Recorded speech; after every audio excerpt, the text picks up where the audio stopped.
Quality inspector തിരഞ്ഞെടുക്കാനുള്ള സമയത്ത് ജിസേലും അനുമോളും കൂടി ഏറ്റുമുട്ടി. ജിസേൽ അനുമോളോട് പറയുകയുണ്ടായി, നീ ഇവിടെ ഗ്രൂപ്പ് കളിച്ചില്ലേ? അത് കേട്ടതും അനുമോൾക്ക് ഭയങ്കര ദേഷ്യമായി. അനുമോൾ ചോദിച്ചു, നീ കണ്ടോ ഞാനിവിടെ ഗ്രൂപ്പ് കളിക്കുന്നത്? ഞാൻ ആരുടെ ഗ്രൂപ്പിലാണ് കളിച്ചത്? ഏത് ഗ്രൂപ്പാണ് എനിക്കുള്ളത്? ഞാനിവിടെ ഗ്രൂപ്പ് കളിക്കുന്നത് നീ കണ്ടോ? പറ, ഏത് ഗ്രൂപ്പാണ് എനിക്കുള്ളത്? അനുമോളുടെ ദേഷ്യം കണ്ടിട്ട് ജിസേൽ ഇങ്ങനെ ടെൻഷൻ എടുത്ത് നോക്കുകയാണ്. അപ്പോൾ അനുമോൾ പറയണം, ആരാ പറ. ഓറഞ്ചോ? ഏത് ഓറഞ്ച്?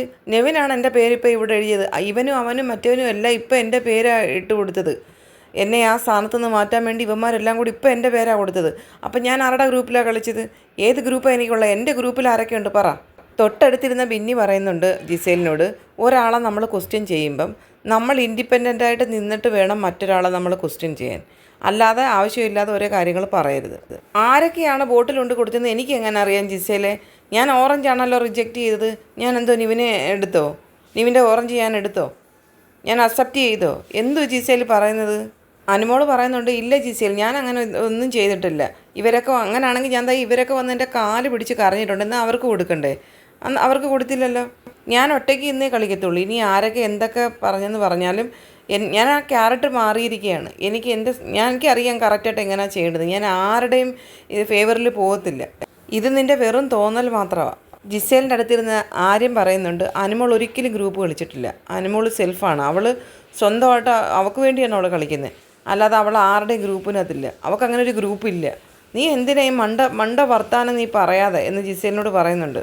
അനുമോൾ ഗ്രൂപ്പ് ഒരിക്കലും കളിക്കാറില്ല. ഞാൻ അതിനോട് യോജിക്കുന്നുണ്ട്. എനിക്ക് അവളുടെ പുറത്തൊരു റെസ്പെക്റ്റ് ഉണ്ട്. അവർ സ്ട്രോങ് ആയിട്ട് നിന്ന് അവൾ ഒറ്റയ്ക്ക് അവൾക്ക് വേണ്ടിയാണ് അവൾ കളിക്കുന്നത്. അല്ലാതെ അവൾ മറ്റാർക്കും വേണ്ടി കളിക്കുന്നില്ല. അനുമോൾ പറയുന്നുണ്ട്, എനിക്കിവിടെ ആരെയും വിശ്വാസമില്ല. എനിക്ക് എന്നെ മാത്രമേ വിശ്വാസമേ ഉള്ളൂ. ഞാൻ ഒറ്റയ്ക്ക് ഇന്നാണ് കളിക്കുന്നത്. മറ്റൊരാൾക്ക് വേണ്ടി ഞാൻ കളിക്കാറില്ല.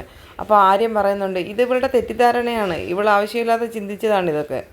ജിസേലിനെ നോക്കിയിട്ട് ആര്യം പറയുകയാണ്. അനുമോൾ പറയുന്നുണ്ട്, ഇപ്പം തന്നിരിക്കുന്ന ഈ ടാസ്കിൽ എൻ്റെ ഒരു ക്യാരക്ടറുണ്ട്. ആ ക്യാരക്ടർ ഞാൻ വളരെ മനോഹരമായിട്ട് ചെയ്യും. ആർക്കും ഞാൻ സപ്പോർട്ട് ചെയ്യാനും നിൽക്കത്തില്ല, ഒന്നുമില്ല. ആ ക്യാരക്ടർ നോക്കി ഞാൻ ആ ക്യാരക്ടറിന് വേണ്ടിയാണ് കറക്റ്റായിട്ട് ചെയ്യുന്നത്. ഫൈറ്റ് ചെയ്യുന്നത് എൻ്റെ ക്യാരക്ടർ. ഞാൻ ഒരു വെള്ളത്തിലെ കാലേ ഔട്ടത്തുള്ളൂ. അല്ലാതെ ആരുടെ വാക്ക് കേട്ടിട്ട് ഞാനൊന്നും ചെയ്യത്തില്ല. എൻ്റെ ക്യാരക്ടറിനകത്തൊരു ഇതുണ്ട്, അതനുസരിച്ച് ഞാൻ നിൽക്കത്തുള്ളൂ. ആര്യം പറയാണ്, ഗ്രൂപ്പ് എന്നൊക്കെ പറഞ്ഞാൽ അതാ അക്ബറിനെ പോലുള്ളവരുടെയാണ് ഗ്രൂപ്പ് എന്ന് പറയുന്നത്. അല്ലാതെ അനിമോക്ക് എവിടെ ഗ്രൂപ്പ് ഉള്ളത്? നീ എന്ത് മണ്ടത്തരമാണ് ജിസേലെ പറയുന്നതെന്നൊക്കെ ആര്യൻ ജിസേലിനോട് ചോദിക്കുന്നുണ്ട്.